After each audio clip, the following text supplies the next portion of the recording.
Hello, good morning, and welcome back to Reaper Pro Tips with me, your host, Anne, and disembodied Anne's Wendy, along with ghostly emanations, Justin and John. How are you all?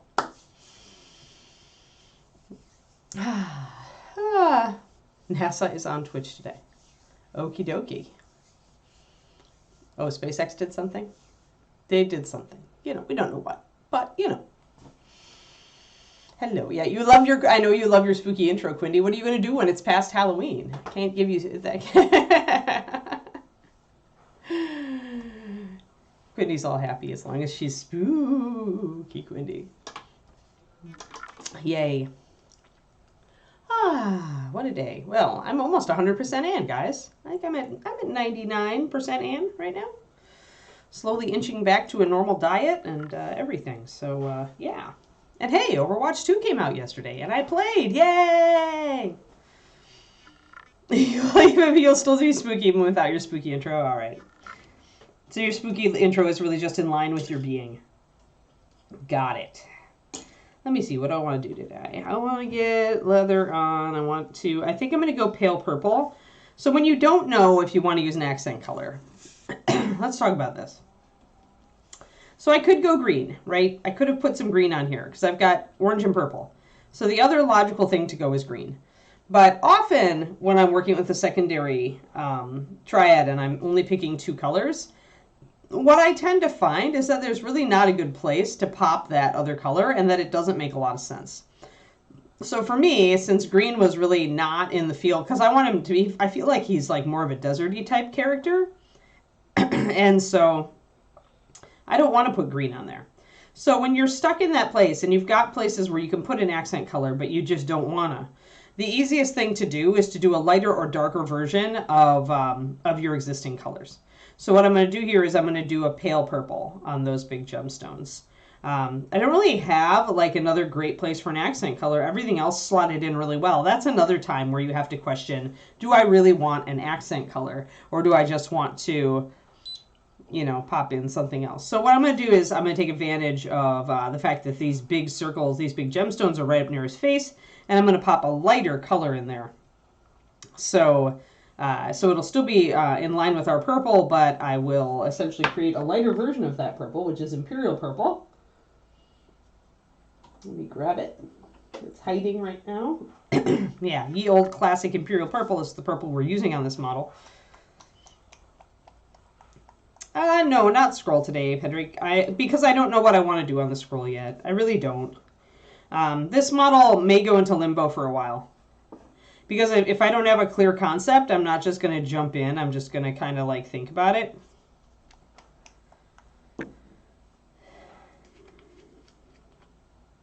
And I'm kind of feeling dissatisfied because I don't have a clear concept. Like, I was going to do, like, a flying carpet on there, but I really want it to be, like a levitate carpet scroll, but I'm just, like, looking at it, and I'm like, I don't like that half of it, or that a bit of it is up against him, so I lose that area. So I'm really kind of thinking. So, yeah, I don't know if I'm even going to finish this model now, to be perfectly honest with you guys, just because I was thinking about it last night, and I was looking at it, and I'm just like, you know, I don't have a strong concept. I just do not. And so if I don't have that, and I don't know how I'm going to build the base, then it's going to have to be going on the back burner.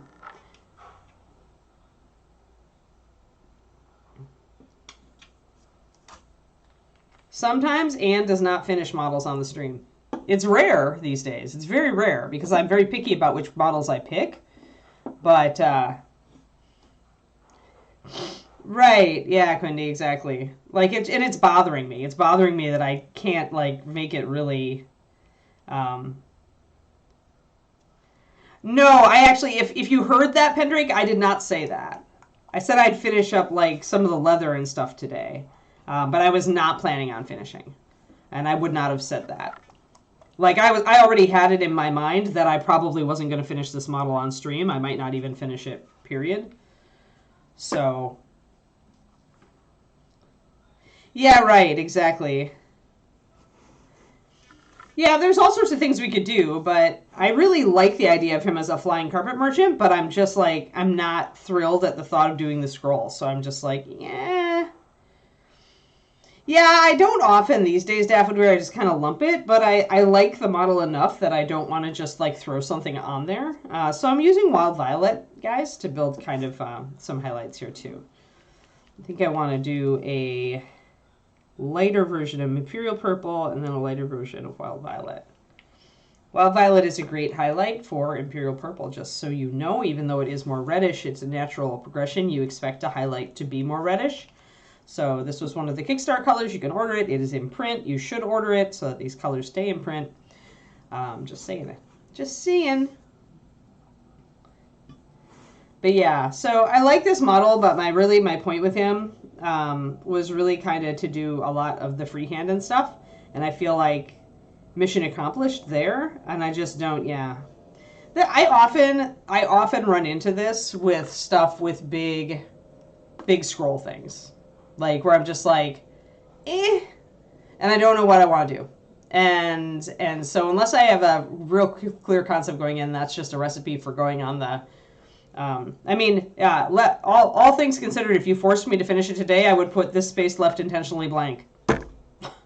pretty much summarizes it for me.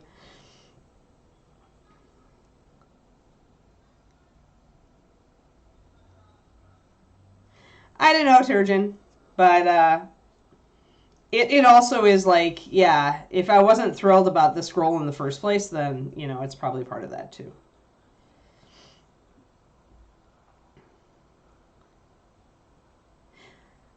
Agent Marvel, I don't know what I want to do. If I put squiggly lines in there, then that means I can't ever do anything else. Like, sure, you could do, it could be all sorts of things, guys, but you guys know that, like, if I'm not inspired on a piece, I'm probably not going to finish it. I finished so many things on this stream when we never ever set out before to actually have this be a beginning to end kind of thing, that I'm already pleased, like, with how I generally do on the stream, considering my, you know, how slow I work in real life. So, but I'm not going to force it. I'm going to put it aside, but essentially he'll be down but not out. And I will think about how I want to create the base. And at some point, he may make another appearance.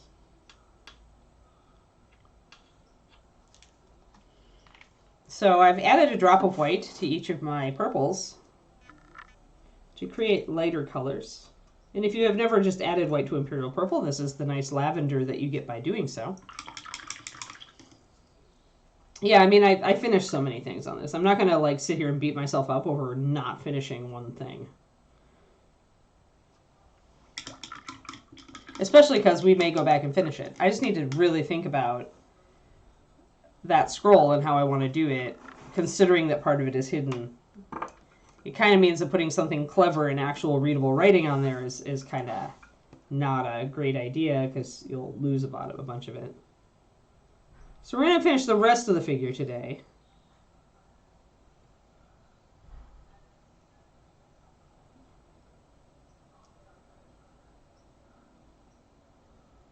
So I got my puppy fishing pole yesterday. David is complaining because he says she catches it and then she sits on it and doesn't want him to, like, make her chase it again. I think he's being a little easy on her. I got her to chase it pretty well yesterday. He did manage to run a little bit of energy out of her this morning, though. Like, it was enough.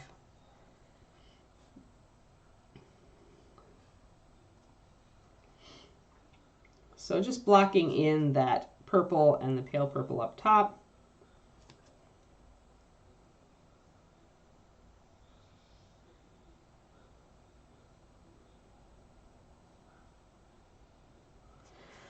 Now, one thing that could be fun for this, not something to do on this stream, but if you were personally thinking of doing something interesting with it, you could go Cthulhu with this. Make him like an evil kind of mage, and make, like, actually sculpt, like, tentacles coming out of the scroll. That could be cool. Like, because you have such a flat surface here, but it's also a truncated surface because part of it's buried under his arm, you could get around that by actually sculpting stuff coming out of the scroll. You could sculpt a big Nami mouth. You could sculpt tentacles. You could do stuff like that.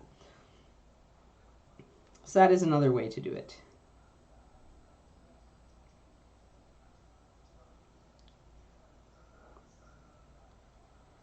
right, so we have a lighter purple, which does not clash with anything, but goes with our other purple.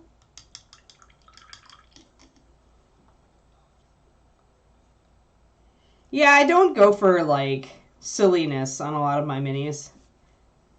And maybe that's a side effect of working for companies for a long time, where they don't want that.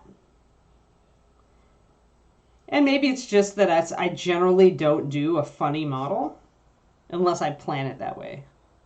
Or unless the model really plays into it, like the Darius the Blue Wizard with the rat, because the rat's expression is just funny. So I don't mind going humorous with that one. Bringing in a little bit of a highlight down here. I need a shadow up top.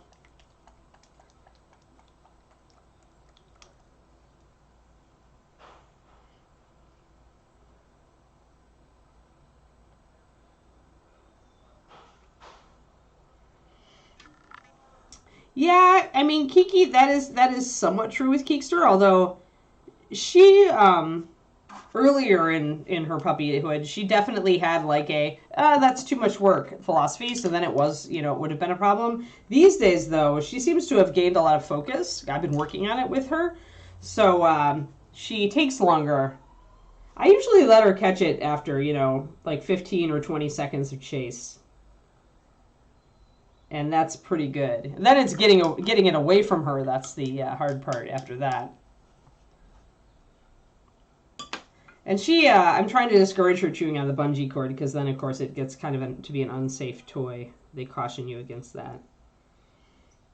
But in general, it certainly at least allows us to run a little bit of energy out of her since she has the energy puppy. That's funny. Yeah, she definitely likes the toy because I got the squeaky one, where the little tails have squeakers in the ends of them.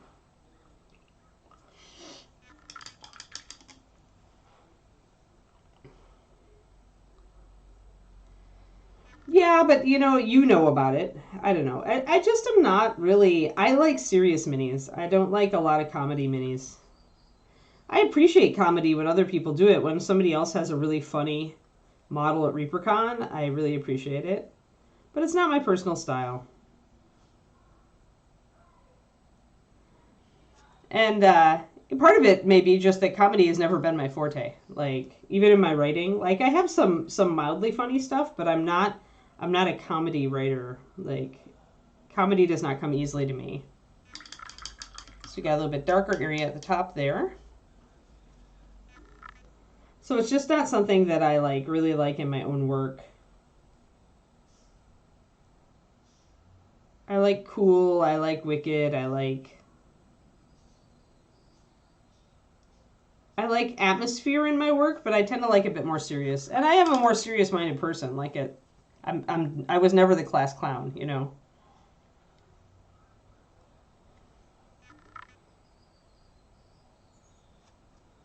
I tend to like cool better than funny.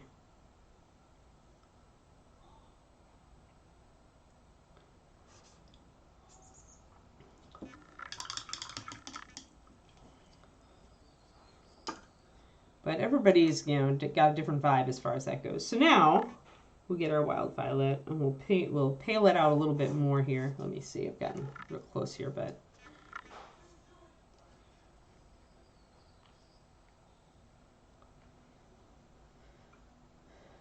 yeah, and comedy isn't each audience. I mean, people appreciate comedy if it's really funny, but yeah, most people want something cool more than they want something funny. Most people who want funny are gonna like commission a piece. So yeah. And I don't know, I just always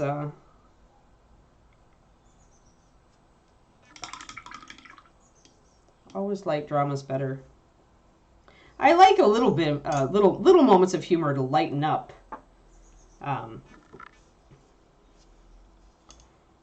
Lighten up a serious story, but because then it's good. But yeah.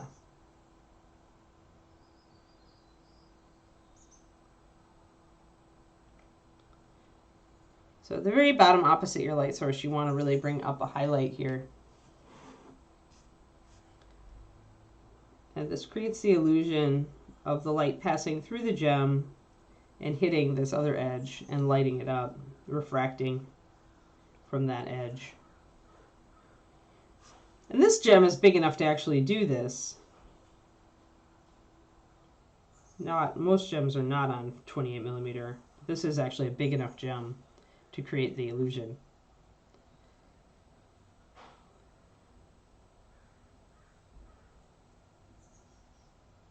Yeah, action stuff, dramatic things, cool stuff.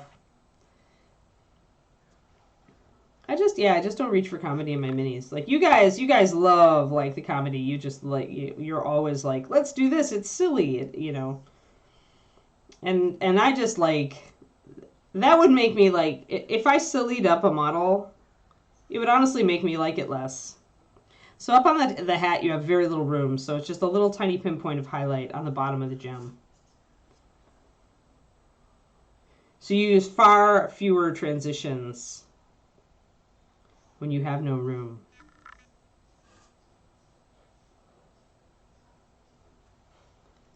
And remember that if you're painting gemstones like this, the last thing you want to do is gloss coat them. Gloss coating these gems would essentially nullify all of our NMM. So you're either doing a realistic effect like with actual finishes, or you're doing everything in matte and you're doing the illusion. You're either doing one or the other. If you try to combine them, then you're going to lose on both. Usually you lose on the illusion because the illusion gets canceled. So if you were going to do a gloss coat, then you probably almost want to use like metallic, maybe shade metallics to do this. Okay, Turchin, have fun.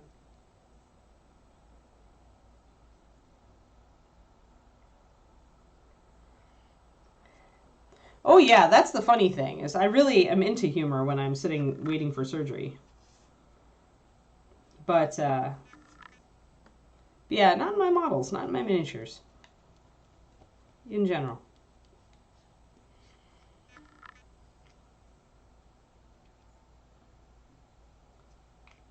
Let's get our spot highlight here.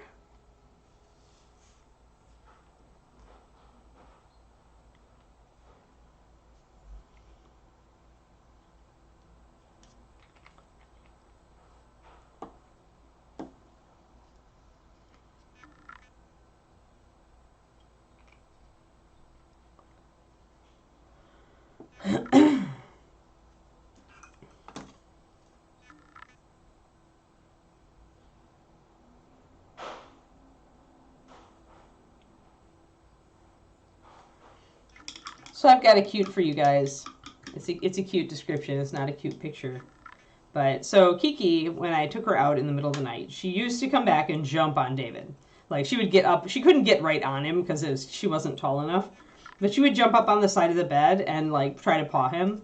And now, like she's gotten mature enough now that she after we go outside, she comes back in, like she runs to get back in the bedroom. But then she'll just stop and look at him on the bed, and her tail will just wag like super fast, and then she'll go to her crate.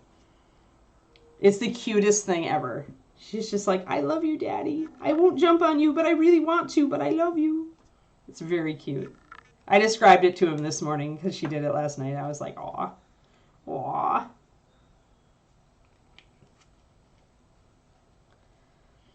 So she's getting some adult brain cells. She's slowly learning.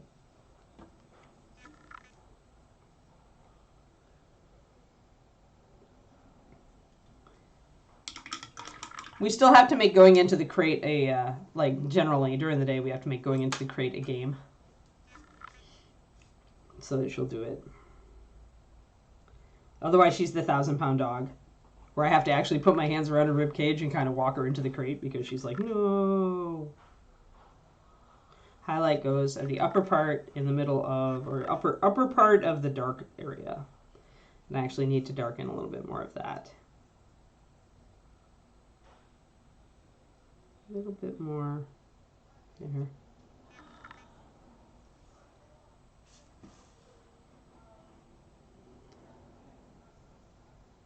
Yeah, she is just like a kid. Just a little kid, a little furry kid. She's terribly cute, though.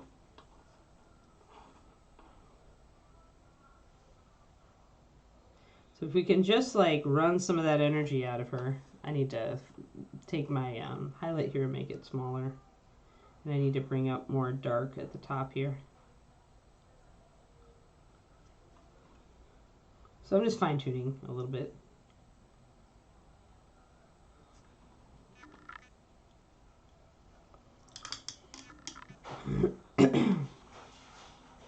I hear her playing in her crate right now.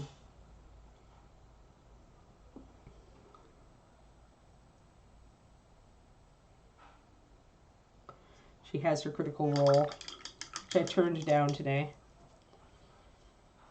Alright, gemstones, good. Let us do... I feel like the cloak back here doesn't have enough highlights, and I feel like my purple in here, well, my purple in here isn't even touched, and same with the purple up there. So now that we've got purple mixed up, we can actually tackle all those things. I am going to thin it a little bit more since I'm going to be doing layering back here. I want my highlights to not be so strong.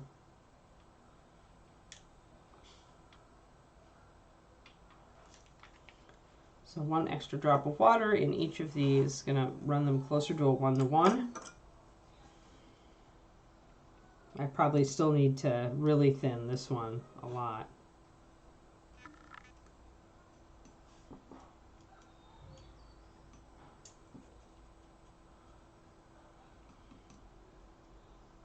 All right.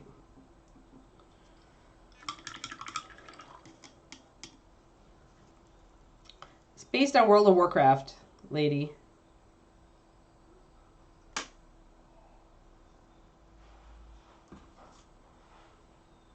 Painting ice, are you using like resin, or are you just painting models that have ice sculpted on the base, or how are you doing it, lady?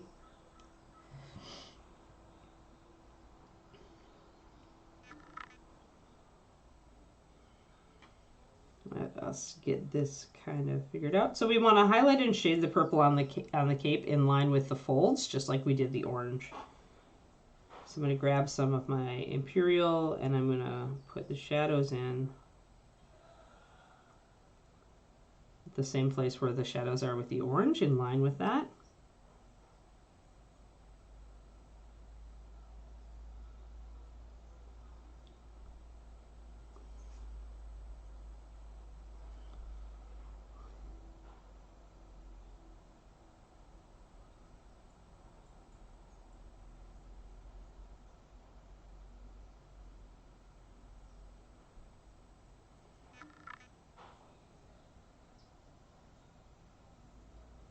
The lines are crisp because I just sketched it in Fabled Beast. I actually just did a $10 PDF on this for my Patreon, but I do very much a connect the dots. So I'm just putting down, I figure out my pattern. So in our case, we were directly referencing a World of Warcraft cloak design, and I was figuring out which section of it I wanted to duplicate. Then I pretty much did I put dots down to space out the design and kind of mark where I wanted particular elements of it to be. And then I sketched from those lines, or from those dots. So I very much believe in the connect the dots because I use a very thin paint for it, and it's very easy to correct or paint over if you do it wrong. And then after you've got that, I mean, your initial design is extremely sketchy. The crisp part just comes from going back in after you have everything sketched in and thickening the lines and making them solid. I also underpaint in white or in liner or walnut, depending on what I'm working on. So, like doing a white undercoat here with the walnut over the top, but up here it was more a dark purple start with the white being the underpainting for the design. I see. I see, lady. Yeah, so painting something as if it's ice. Got it.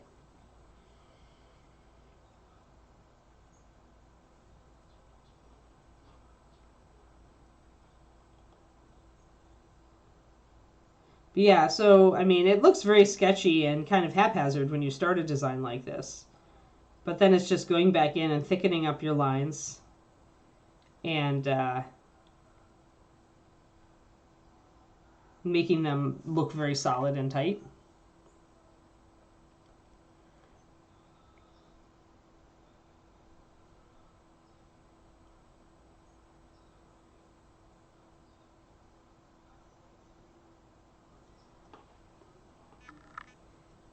I mean, that's a very quick summary of what I do, but everything, I mean, it's just like anything you do in miniatures. When you start out, it looks kind of crappy. When it's just base coated, it looks kind of crappy. You know, when you write a short story, the first draft is kind of crappy. But then you spend the time you spend tightening everything and clarifying and improving and generally correcting your mistakes. And it's that time, that editing time, or that, well, in painting, it's technically also like kind of editing, right? Refinement time is what makes the model look really good. I mean, look at anybody's work and you'll see like that ugly duckling stage that it goes through before it gets to the cool part. And it's just refinement. It's just like going back in and correcting stuff until it looks right.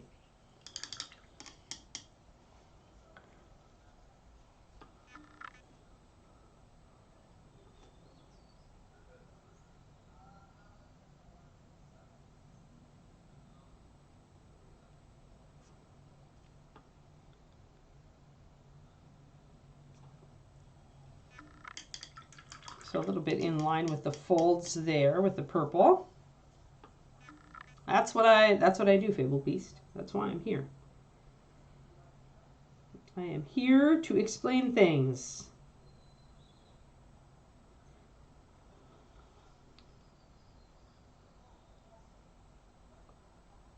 But yeah, I just did a kind of a step-by-step PDF on this process for the Patreon on my priestess that I'm working on slowly. So this color, it has more white in it, and so it's fighting a little bit more. It wants to show brush marks. Now I can kind of cheat and use a little bit of a wet blend to get it to work together.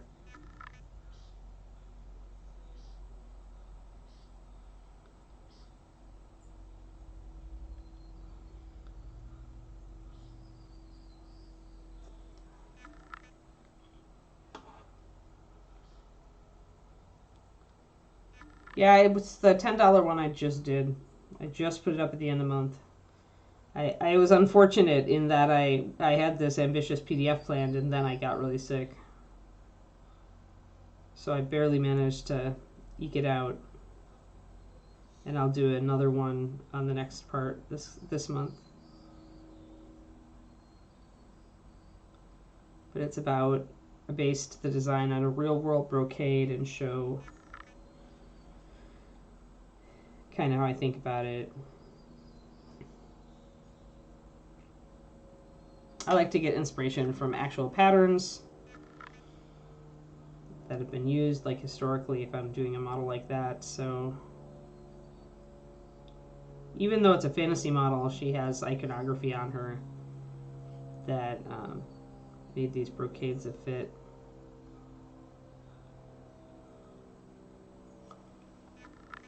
There we go. Now we've got that purple standing out a bit more. Can still blend it in a little bit over here.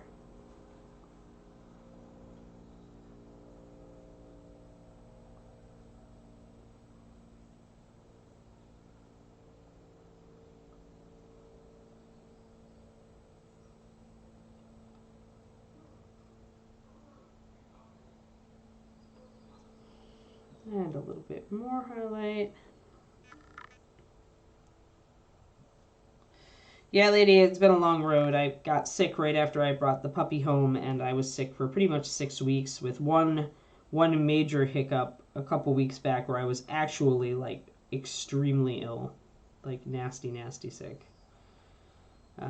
However, Now we seem to be, fingers crossed, out of the woods and progressing back to stable.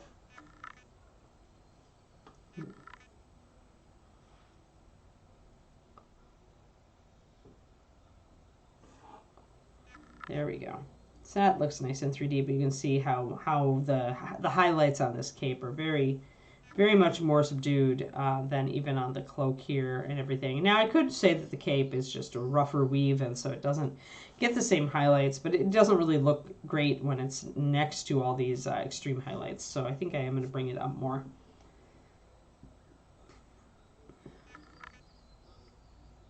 But yeah, I'm back to about 99% now, lady. I feel I'm finally getting my sleep back to where it is. I'm getting decent sleep at night. That's hugely important for me. And my diet's almost back to normal. Oh, a little bit too much. So when you've got your paint a little bit too thick, you see brush strokes. You can grab some of your original color and kind of do a wet blend over the top of that to blend it in quickly while it's still wet, and then you can work from that. Sometimes that's the quick answer if you are good at wet blending, if it's part of your toolbox.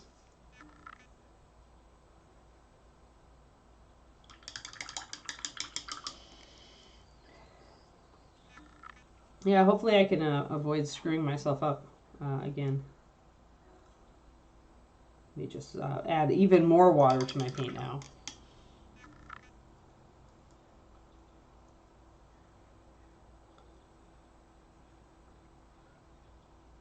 It's really amazing how much water you have to add to get things like purple and blue to layer up.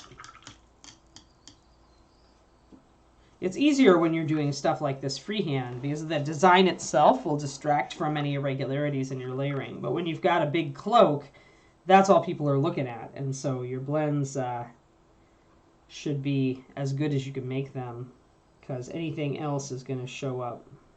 People will see it. It's a little bit better. Thinned my paint with another brush full of water, and now I'm getting a lot fewer brush stroke artifacts.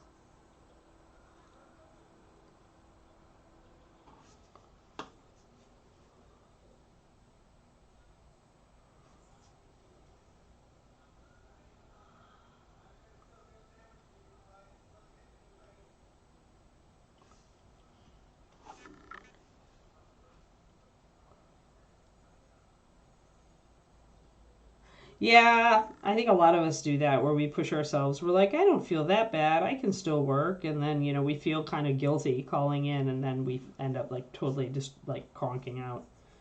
And we're like, oh, I guess I needed that after all. I was one of those people who never I almost never called in at Reaper. Even on the stream, it takes, I have to be feeling pretty bad to tell Quinty I'm out for the day.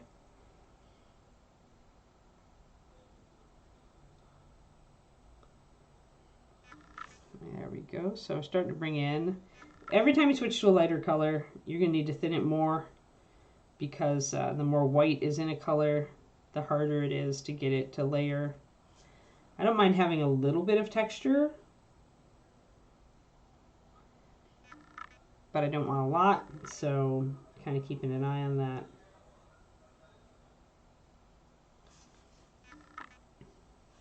And once again, I'm going to be moving the model around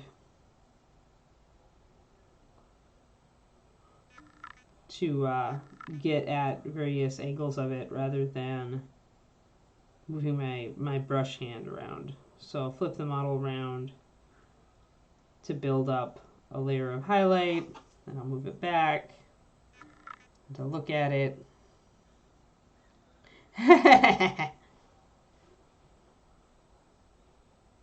Yeah. I couldn't even keep water down when I had my little hiccup a couple weeks ago. I haven't been that sick for a very long time. So mostly underneath the cape here, I want to keep highlights pretty low because right under the cape would be a shadow. So I really want to concentrate more on the edge here. If this was a model that was out in the elements or an adventurer, I would weather the bottom of this cape, make it dusty and dirty. But as he is a fancy pants, we will not do that. Or fancy not pants, actually. Unless he's wearing pants under there. And if he is, I expect they're fancy and striped.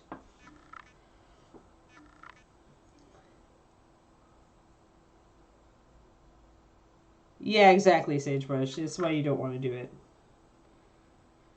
No, when the world really knocks at my door and says, hey, you're sick, I do listen these days. I so seldom get sick. And it's frustrating, right?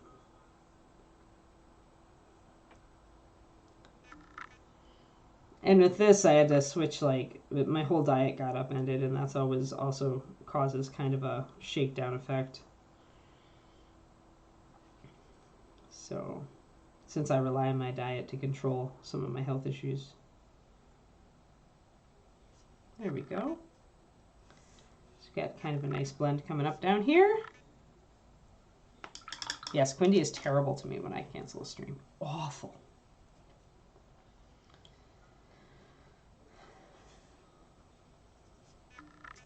Yeah, I think there's the flu season will be real this year. Seems smart to me, Twisted Oma.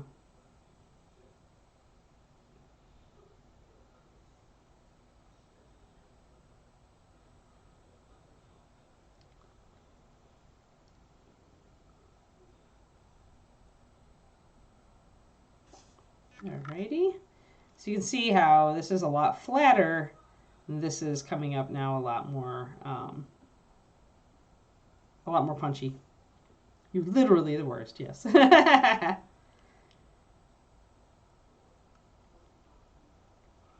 Oh yeah, exactly. Yeah, when I'm on my diet and I'm walking every day, my immune system pretty much throws up everything.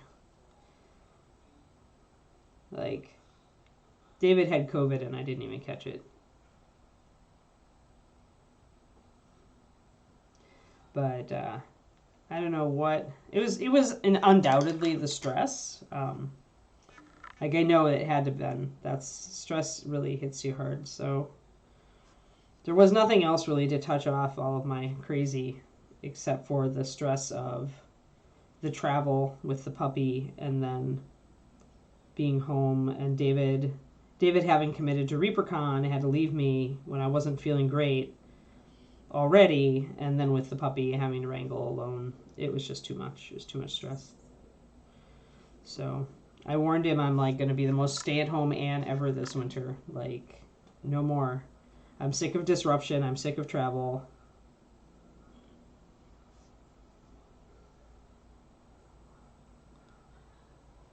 I want to stay home and work on my stuff.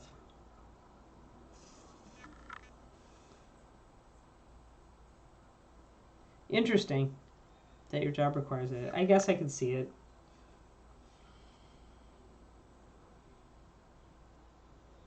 I mean, I guess it's kind of, in a way, it's smart for jobs to require it, because then it's less likely they're going to lose people, you know, over the flu season.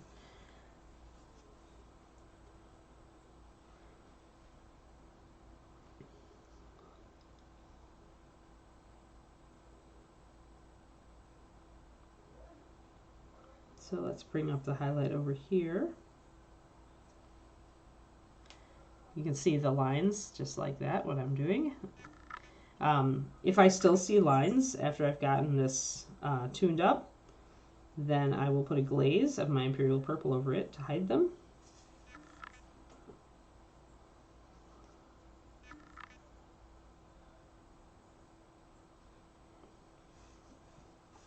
And again, I'm going to switch the position of the model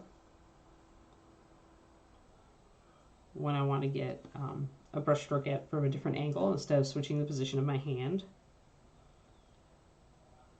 This is actually super important if you're building brush control, not to contort your hand and to make sure you're always working at a comfortable angle. Not to mention if you have hand pain issues already or wrist pain,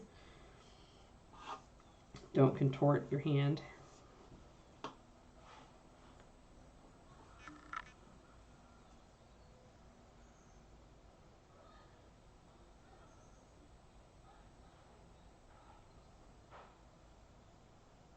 Well, I mean, the flu shot is technically, I mean, from my understanding, it's mostly for older people, right? And immunocompromised. Like, that's why I never got it, because up until, you know, this past year, I wasn't 50. Now I'm considering it.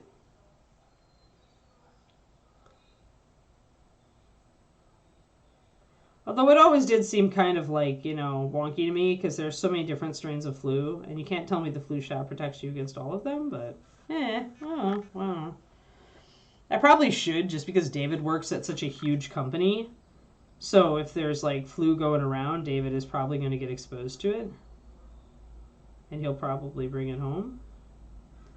Much as I trust my normally godly immune system, lately it has been a little bit wonky with all the weird stress, so probably should just be safer.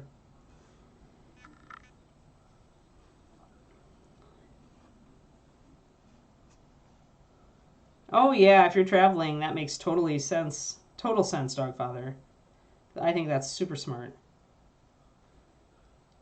Yeah, that's what I thought, Dark Fluid.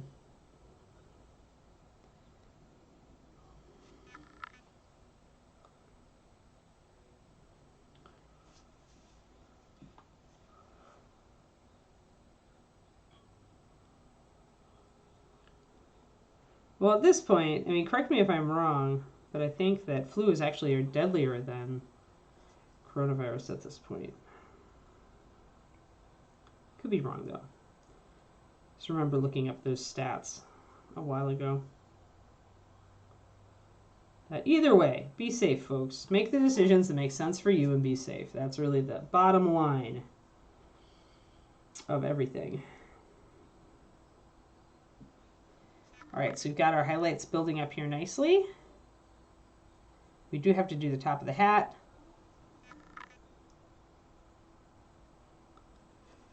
And I do want to get just a little bit extra highlight at the bottom. I will say something about getting perfect blends. It takes a lot of layering and glazing, and it would mean spending pretty much the whole stream on this cloak. Like, so understand that about like blending. When people pull off those perfect blends, understand how much time it takes to do that. Even starting with a wet blend, which does help with some colors, getting that perfect seamless blend is a lot of effort. That's why I didn't hold it against that dude who won Slayer Sword with that skink at Games Workshop. Like, having done a smooth blending for many years, like, it was really like what I preferred to do. I can speak to how much insane time it takes to get that. Yeah, that seems to make sense, Dark Fluid. Like, that would be kind of nice, honestly, just to get one shot.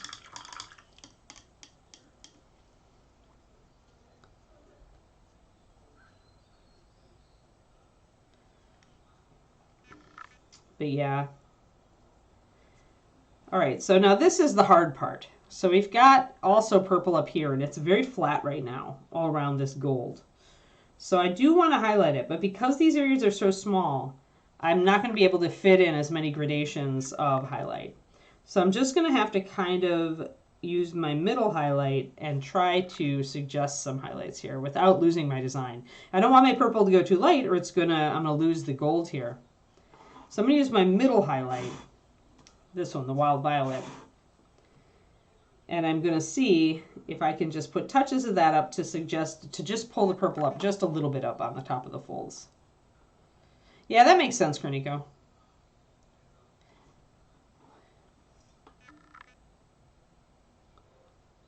And when you're doing this, make sure you unload your brush like crazy, because if you have puddles when you're trying to do these tiny little sections, it is not going to be a great result.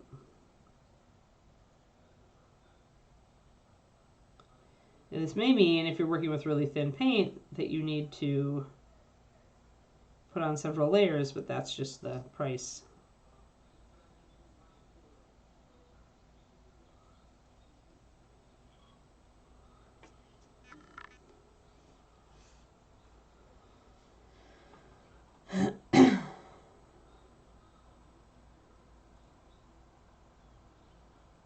Both arms pretty sore. How twisted, Oma?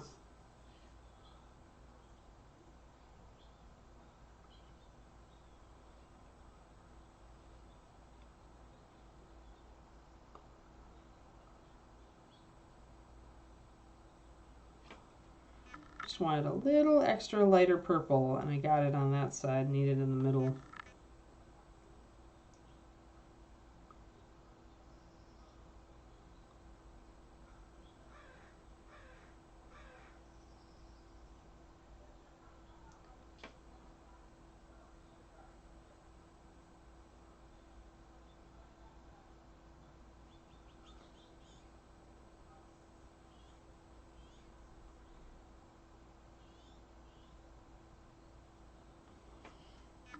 So there we go, lighter purple.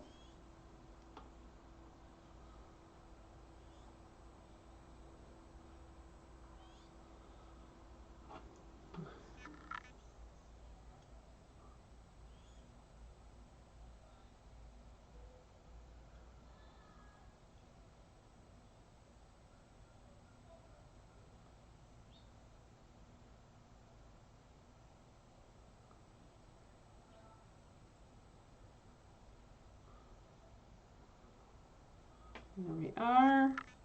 So now we've got a little bit more dimensionality up here on our purple, which is what I wanted.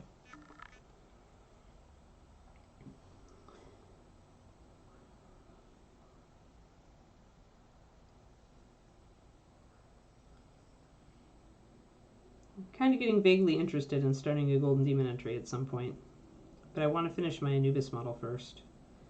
I told David, even though Overwatch 2 is live, like, I still have to. He's not going to get me to play with him all night. I have to actually still work on painting every day. This is superhuman resistance, resisting the call of the new video game.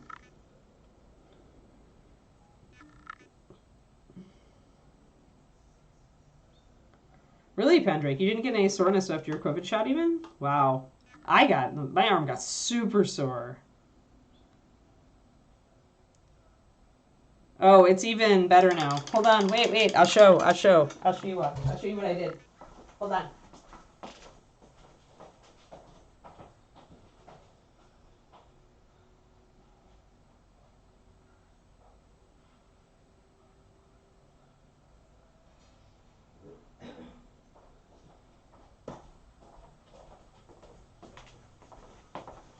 First of all, I'll show you the start of the freehand on the Battle Nun that I did that PDF on. So this is the little freehand that I'm doing on my, starting to etch out on the top here. And then she'll have a panel. I'll do this month, I'll do the panel on the loincloth, but it's all based around tapestry design. And then this is how the waffle base coat looks now that I've actually refined it.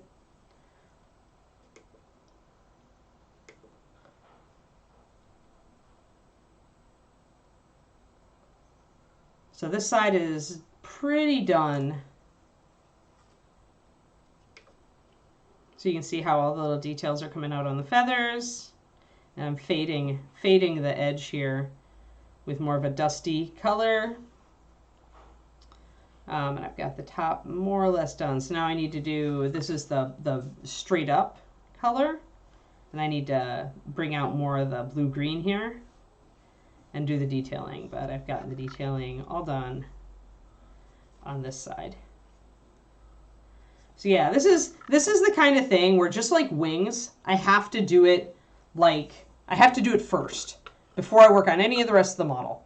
Because if I try to work on the rest of the model, I'm going to get to the cloak and I'm just going to be like, I just don't even want to.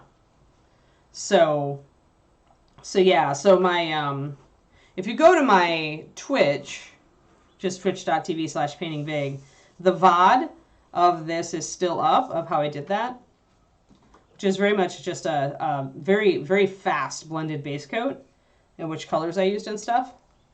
So it's up for free if you want to see the start.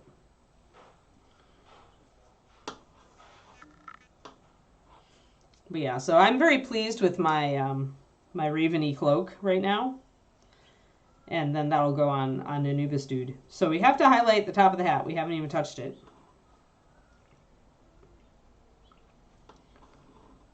But yeah, I like Anubis Dude a lot, and so I'm going to do a Wapple base coat on, old school Wapple, I should say, since now he does it different since he's oil painting mostly. But old school acrylic Wapple base coat on the rest of the model as well.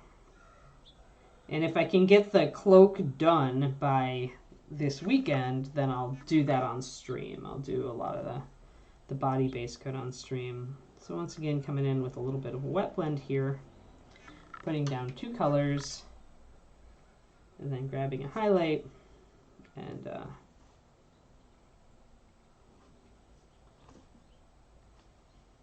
trying to blend these together while they're still wet.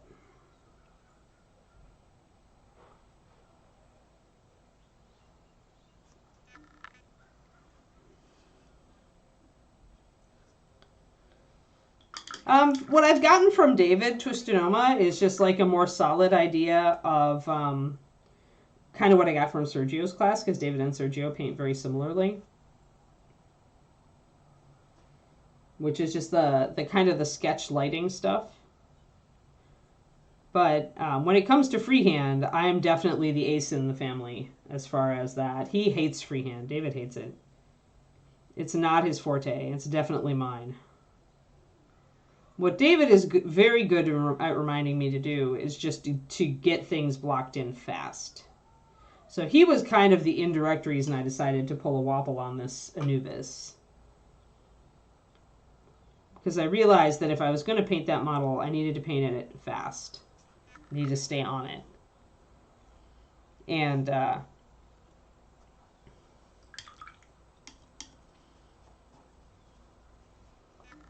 so David is very, very good at getting his basics down on a model very quickly. And I'm not. That's not my forte. So I decided to Wapple a bit this time.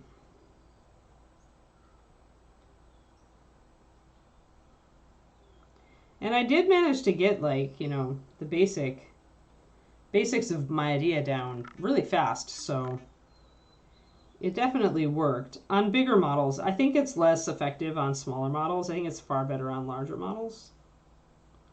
Smaller models just tend to, because you've got so many small areas, it tends to be a lot harder. He's actually good at it when he does it, Dogfather, but the problem is that it's such a slow process, right? And he likes to paint fast. David is kind of like me in that way, in that if he slows down on a project, he tends to ground out on it. Like it'll end up going in the case like 3/4 done, and he won't go back to it. He may go back to it years later. He's done that recently. The Julius Caesar bust that he had at ReaperCon last year was one that had sat in his case like for months and months and months and months, just sitting there, and he just decided to bring it out and finish it.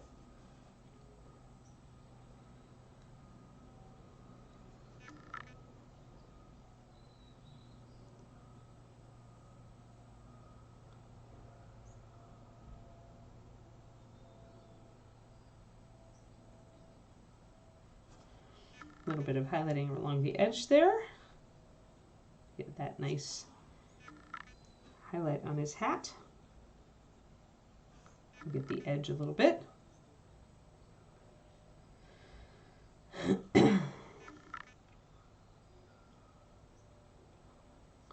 Yeah, so David gets frustrated with freehand, not because he can't do it, but because it just takes so long. And he's always, I think he is always a little dissatisfied with it as well.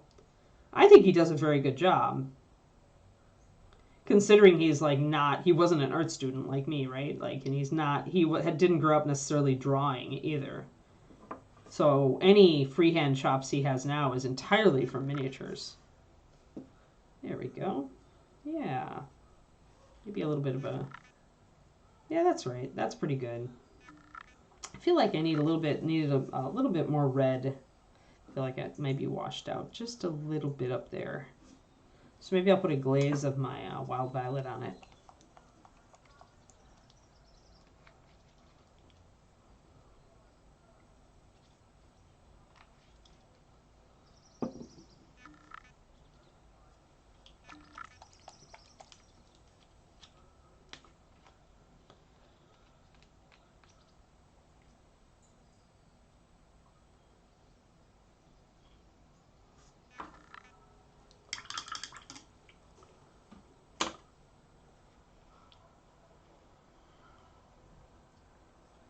Yeah, I just want to, it's a little bit redder on the sleeves with the highlights, so I want to go just a little bit redder with the top of the head as well.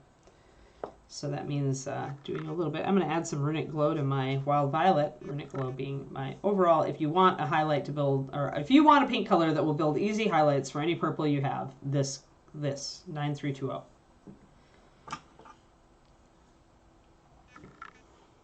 All right, I got that more reddish color now. I'm going to bring it over to a new well and just throw a bunch of water in it.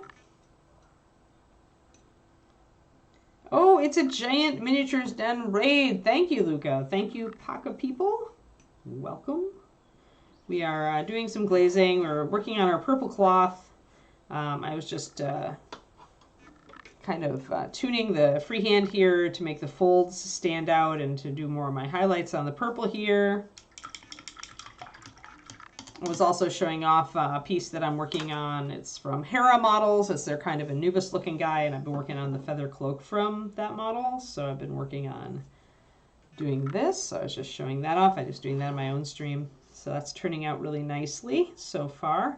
I was mentioning that when I'm working on a cape like that or a set of wings that's all feathers or all like membranes or whatever, it's important for me to do it as the first thing on the model because otherwise I get so bored. Like there's no way I can finish it. Yeah, the WoW cape came out really well, huh?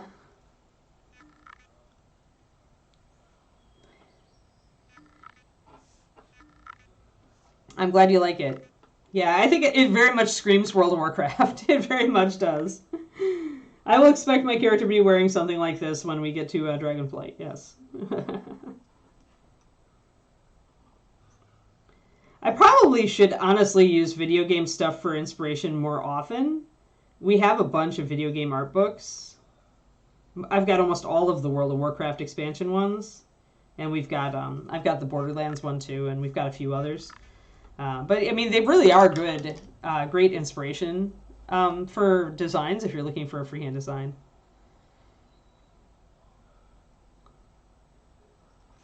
Alrighty, so I just had to do a little bit of a blend up there to make that a little nicer, and I gotta do my glaze. I went a little blue here, and I've got more of a reddish highlight here, so I wanted just a little bit of a glaze. So we mixed up a really, really colored water is all we want. It's half and half Wild Violet and Runic Glow, and as I just mentioned, Runic Glow is the color. If you want to build easy highlights for any purple, this is it. It's white magenta with a little bit of purple in it, and it works just perfectly. All right, so glaze is applied a couple different ways. You can either, if you're working over a big area, you can just slobber it on all over and then wick off all the fluid. If working on a much smaller area, like the top of the head here, you can honestly just paint a super thin layer over it from one side to the other because you want it to be seamless. So you want to go fast and you want to make sure it all runs together. Then you want to rinse out your brush, and if you do see any pooling, dry off your brush and kind of wick the excess fluid off the edges of what you just painted.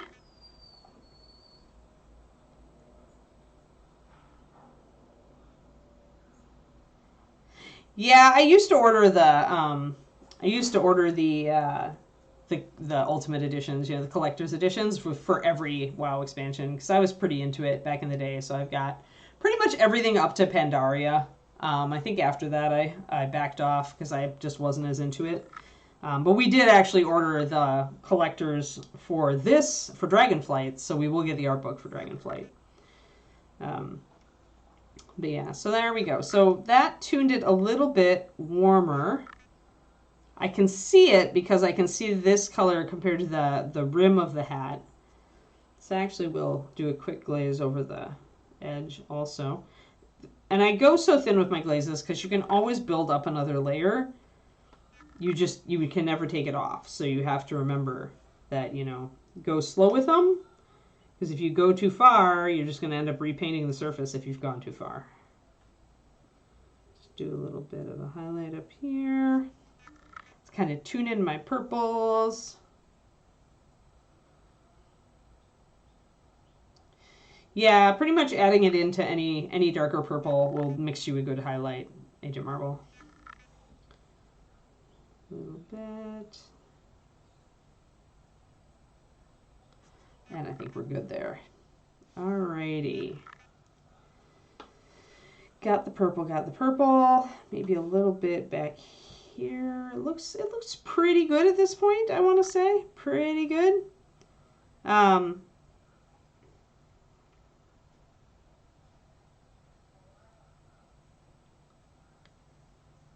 I find Metashine that it is difficult these days. Like, it was difficult even in the day for me. Because gloss is so very strong and it's so very liquid repellent that I found I could never use a brush on over a gloss. Like, I found that would not work. Tester's Dull Coat, back when it was around, was really my go-to. Like, it was the only thing that I found that would kill the gloss. I don't varnish my minis at all these days. I don't find it like really necessary unless I'm going to be shipping. If it's a mini that I'm going to be shipping to somebody, then I will put a layer of brush on, but only a layer of our Reaper's regular brush on sealer. But obviously for gaming, you want to protect your models, then the gloss is the way to go. But yeah, I've always had problems with it. Only Dull Coat was ever reliable for me, and now Dull Coat doesn't really exist anymore in its old form. So find a good spray matte is probably what I would do if you can. The thing is, okay, so one thing to understand too is how, because the gloss is very, very hard and tight. It's a very tight finish, and it is going to tend to repel other layers on top of it. That's why I always use sprays, because the solvent actually fixed that issue. But that said, you can also, if you build up matte varnish too thick, it will actually go glossy on you. And the reason for that is that what is creating the matte appearance is actually a tiny, like, micro bumpy layer in the varnish. So it's essentially breaking up the surface enough to kill shine. But if you layer enough layers of that matte varnish on top, so especially if you put a layer on and it didn't work, and then you put another layer and another layer, you're going to see your gloss come back. Maybe not the full strength it was, but you're going to see it. And it's actually just the matte sealer just like filling in its own holes and creating a more even surface so that it looks glossy. Even Dull Coat would do that with enough layers.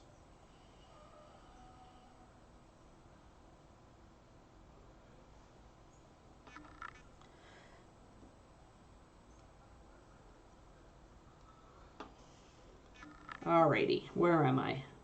Got derailed, and now I'm like, whoa, where was I? Oh, I probably want to do, I have enough time to do leather. Let's do leather. What do I want to do for that leather? Let's do something different.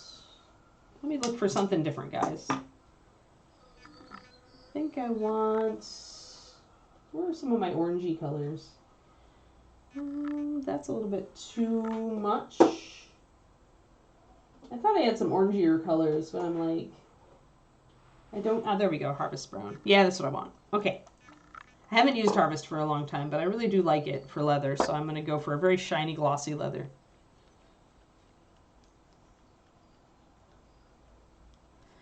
If it's that you are just, if you're only just having this problem, Matt, and you hadn't had it before, I would maybe think temperature. Like, if you've been using these varnishes and you didn't, like, open a new bottle or something and you didn't change up how you're using them and they just started doing this, the other thing that can happen is just, like, with matte varnish, whether you shake it a lot or not can influence the amount of the matting agent in it.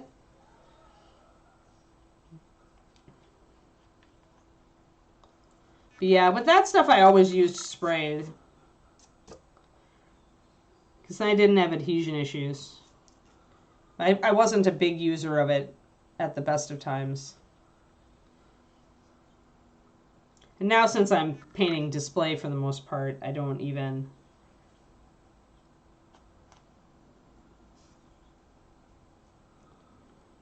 I'm one of those people who never seals competition entries, for example.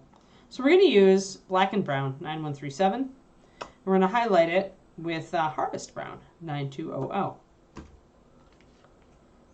Which is going out of triad, but we're just going to deal with it.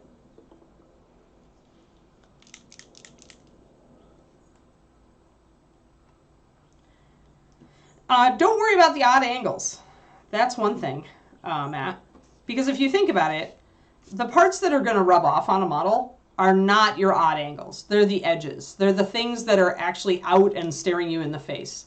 So any recessed area or weird interior area, you don't even really need to seal, except to make sure that the finish is the same across the model. Because nobody's going to touch it in there. Like, it's not going to get touched. So any interior area is like, I wouldn't even bother.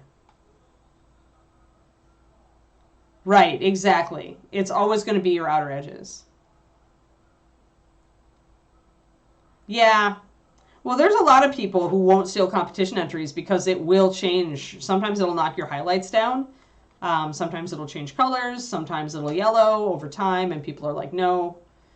So yeah, it's not like you gotta seal. If you mostly paint for display, then you're pretty safe. Unless you're like I said, if I'm shipping it to somebody, if I paint something for Dark Sword or Reaper, especially if it's a metal model. Like with bones, I don't really find it necessary. But if it's a metal model and I'm giving it to somebody else, then I will seal. Yeah. Humidity is the killer, right? Yeah, you get frost. Yep. All right, so there's my two browns, and I'm going to just mix up the one. I'm going to actually put a little bit more. Black and brown is a really beautiful, rich, dark chocolatey brown. 9137 is the number. I'm going to take this brush and put it right into my harvest brown to mix kind of an intermediate highlight. Harvest brown is the orangiest, richest brown that we have.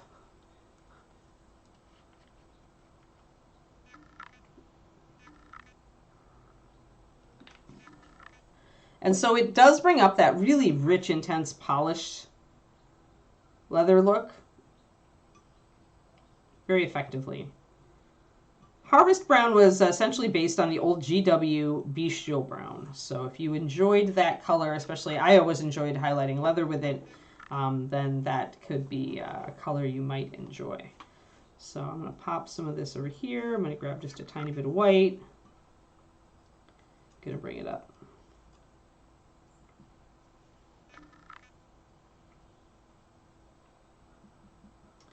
So that's kind of my transitions here. We'll see how this works.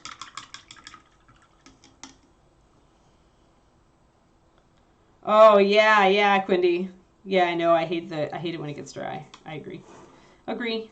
I need a certain level of moisture. This kept me from moving to Arizona or Colorado when I was thinking of moving.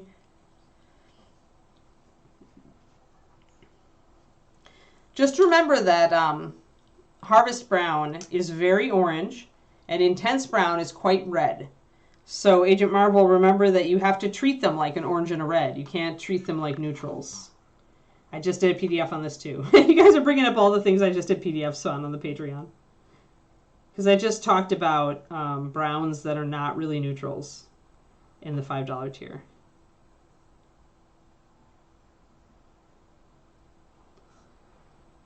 So we're going to put some black and brown. You can see that chocolatey color. Let me grab my base here. There we go. So now we can see that brown, that rich brown color a bit better.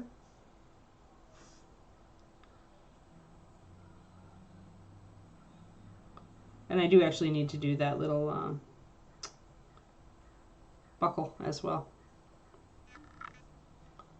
But yeah, if you look at a quote unquote neutral color and you can see that it has a definite shift to red or orange or yellow or whatever, purple,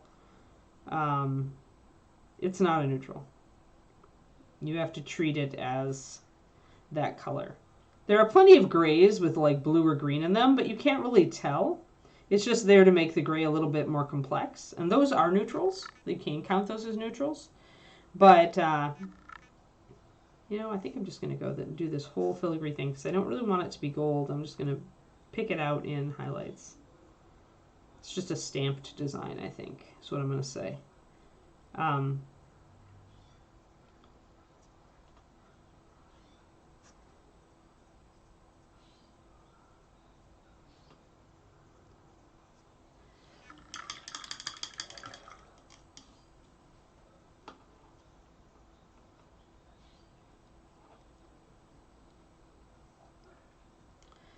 Ginger snaps, huh? Cool. Now the nice thing about Harvest Brown is it's very transparent. And so it actually is very easy to layer with. Because it's a transparent, translucent paint, it's really easy to get a seamless blend.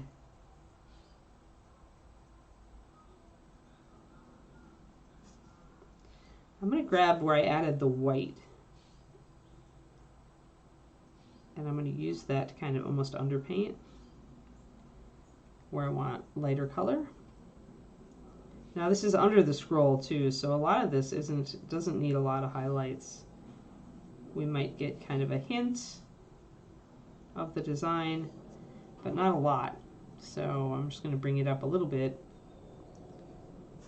It's kind of almost a waste to have like a nice design like this underneath this scroll, because if you're painting it like naturally, not a lot of light would hit it.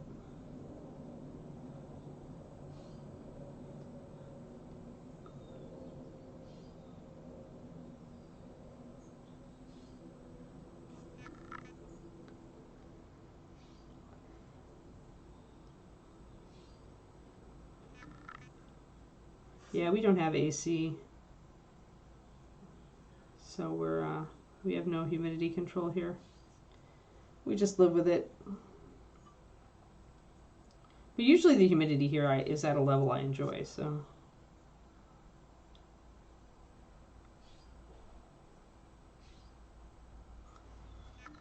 Pick up that little buckle there with our highlight color and the tongue.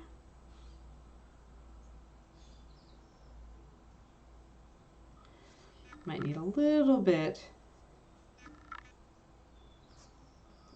another highlight color, just a little bit of it, to bring it up a little more.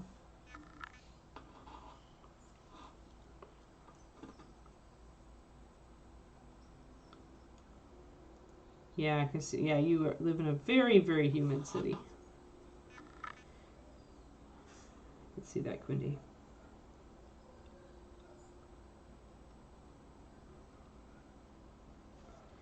Here in the South Bay, we have, we can be quite arid, but we typically do carry a fair amount of humidity, even though we don't see rain, but we do see like 40%, 50%, or even 70% humidity. 86. Yeah.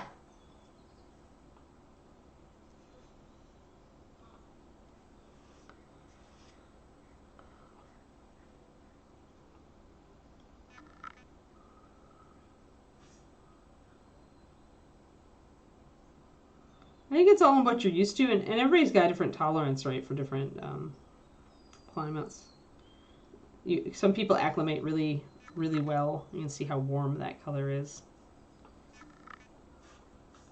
Some people acclimate really well to humidity and heat or cold, and some of the rest of us freak out.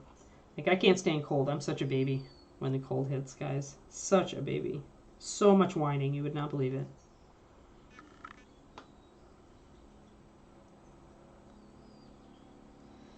Yeah, you have a cold, damp 86, yeah.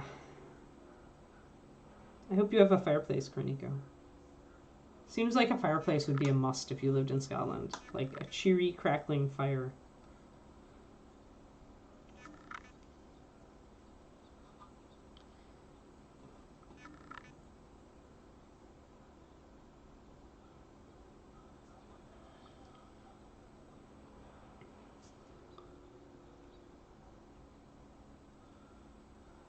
We have a fireplace we have yet to use in this house. Maybe this winter. We didn't use it last winter, but maybe this winter I'll be like, let's get some firewood. Just have a fire in it. Although we probably need to have our chimney checked before we do that. Oh, no fireplace, huh? Oh, bummer. Here I am, like, imagining you stretched out in front of a crackling fire, completely inundated in cats, and my mental image is now completely dispelled.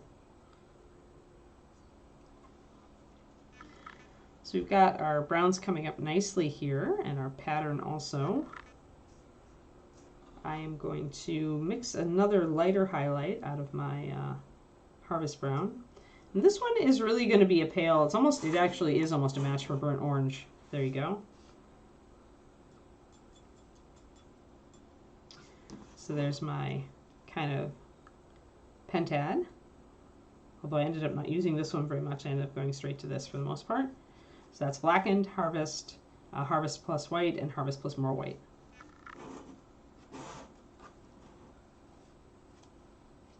Oh yeah. I think we've got a humidifier in the garage. I think David had one from when he was younger. College, I think, that he just kept.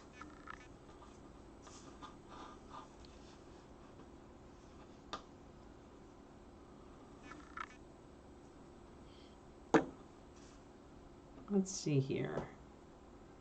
Getting a little late. Is it alpaca day? Quindy?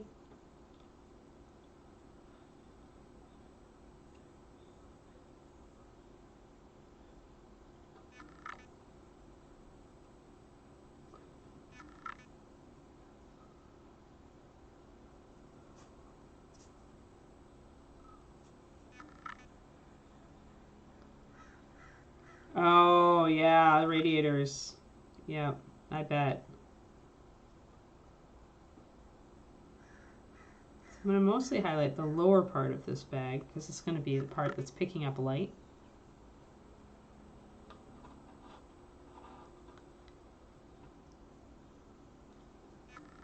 Yeah, it's getting to being lotion season for me as well. My skin is really dry. So yeah, if it's alpaca day, Quindy, just tell me when he's ready and I will call it. But I've almost got this leather done. Okay, yeah. Technical difficulties, oh noes.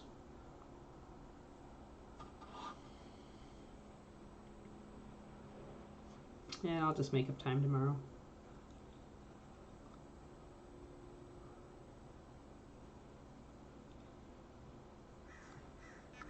So you've got that leather coming up really nice. You can see how rich and pretty that brown color is.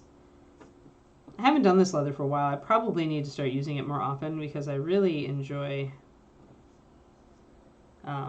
just the rich color of it. Oh, yep, have a good one, Crowley.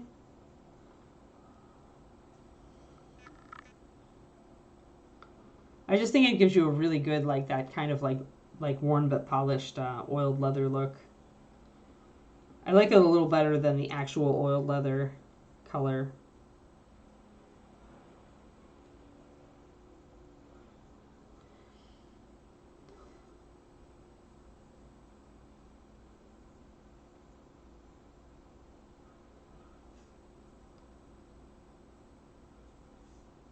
Kind of put a little extra highlight at the edges of stuff to show that. You can even stipple a little bit if you want. I didn't there, but it can essentially imply rub off.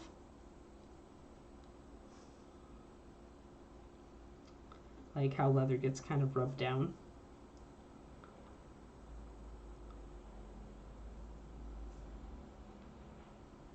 So yeah, I really like the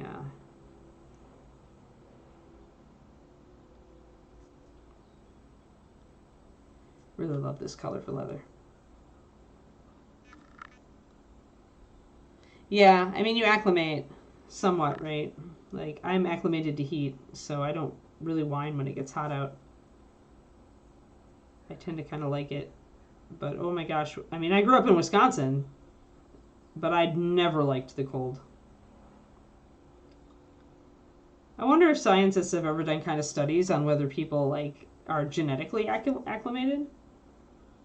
Like if there's like a gene for being more heat tolerant or more cold tolerant. I bet there is.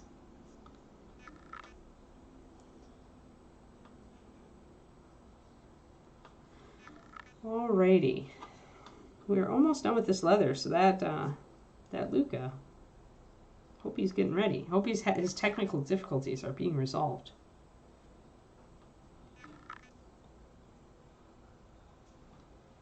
Yeah, there's a reason I don't go back to the Midwest in the winter if I can. And I complain every time we go to Adepticon.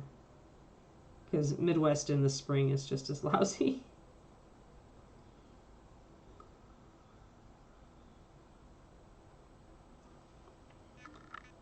Although the restaurants in Chicago, you know, mostly make me stop complaining when we go to Adepticon.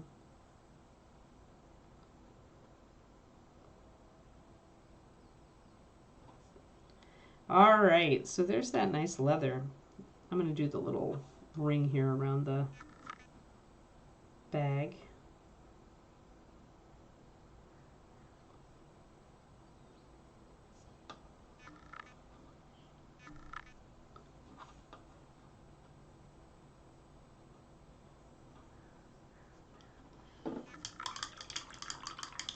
So this is a nice, it's an orangey leather, but it works with the orange cloth because it's dark.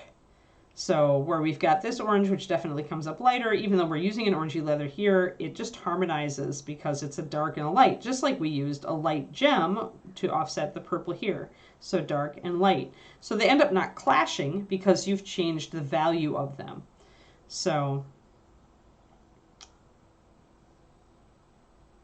yeah, I mean, that makes sense, right? If you don't have great circulation, then you are more sensitive to cold. That makes total sense to me.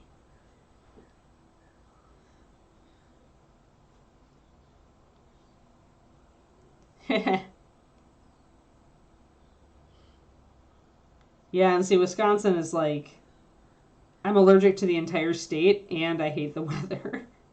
Every time except summer.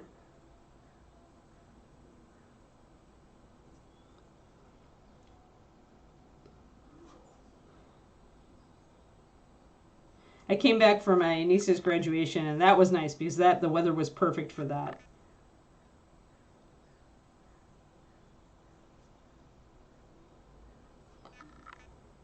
Luca needs 5 more minutes. Yep. Yeah, well, that pretty much like makes me about right. Yeah. It's fine with me. I just have to like make sure I'm getting all of these little bits and bobs. Oh, hey, I can do the little straps on his chest.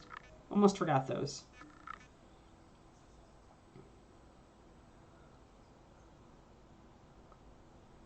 Yeah. Yeah, my parents started to snowbird a while back. They go to Arizona for the winter.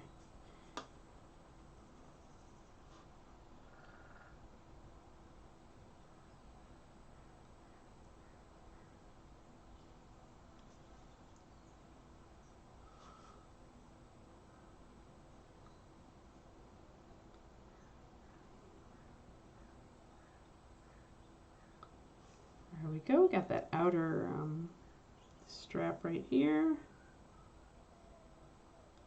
Get the upper part with the highlight.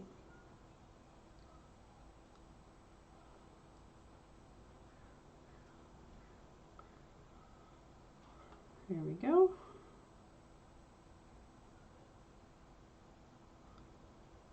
All right there. I kind of wish I'd done my scroll carriers here with that. But you know what? I actually need to work on my scrolls a little bit anyway. So they're really just blocked in and they're not looking great. So let me see here. What do I want to do? My bone color is, sadly, my gnawed bone is in the other room. So I'm going to have to mix something. That's all right, though. I'm going to mix something from these orangey browns and creamy ivory. And I'll mix this color and then Luca will be ready. And I'll be like, grrr. There we go.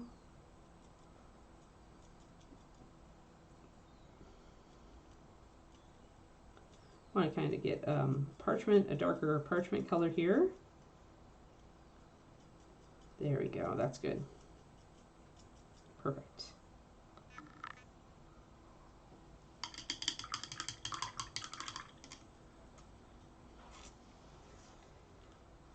Yes, I very much detest cold.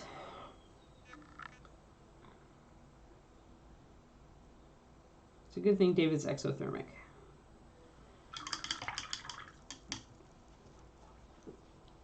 Alrighty. So let's get some of this on here. So once again, even though I'm using oranges to build this parchment color up that I'm using to kind of adjust these scrolls, it won't matter because if the color is so much lighter than the other oranges. So once again, you can get away with using like an orangey tan or an orangey brown on a model with orange on it, as long as you've got it lighter or darker. Huge variance, yeah. Like in Texas, it would be like 80 one day and then it would drop to like 40. There was just like these flash freezes that were just so awful. Like all of my little bonsai plants died. They would just get shocked, cold shocked. Our trees would like not actually change colors on their leaves. The leaves would just die on the branch. I hated that. Ugh.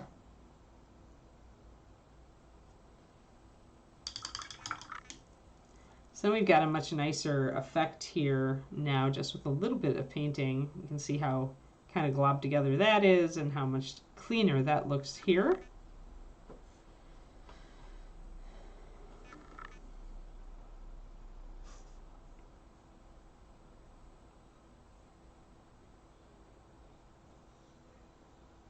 Doing a little bit of glazes with browns.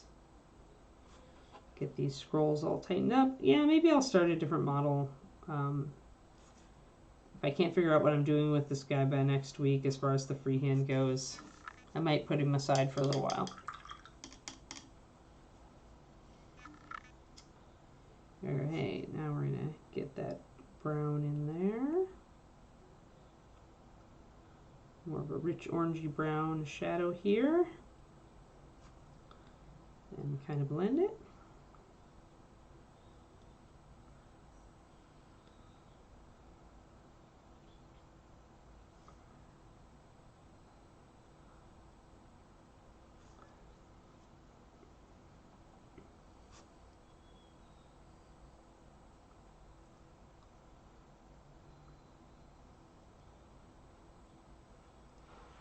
And get all that in there. Yep. Have fun, Twistedoma. All right, grab our highlight color. It's pretty much that bone color, that parchment color I mixed, plus some pure white. Get the edges on there. I can feel the alpacas looming. I must close up my stream, and then if we still have time, I'll just answer some questions.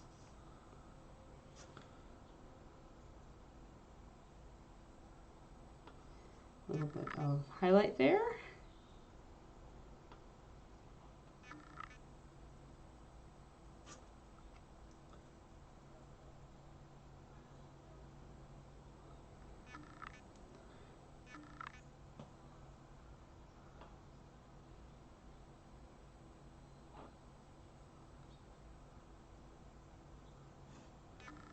There we go. Now the scrolls look much cleaner. Haha, perfect! Well timed, Luca. Well timed. Excellent. My scroll looks so much... These scrolls now look great. Now I want to get this scroll under control. This scroll is not under control. All right, guys. I'm going to hand you over to the alpaca people. And I hope you had a good stream. And tomorrow we are... Kitty!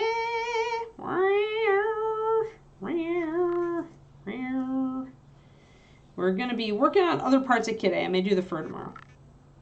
So yeah, so Kitty Mage, Kitty Necromancer. Yeah, exactly. Yep, Necromancer Thursday. Yes, indeedy. All right, guys. Have a good one. Enjoy your time with Luca, and I will see you tomorrow morning. All right, bye-bye.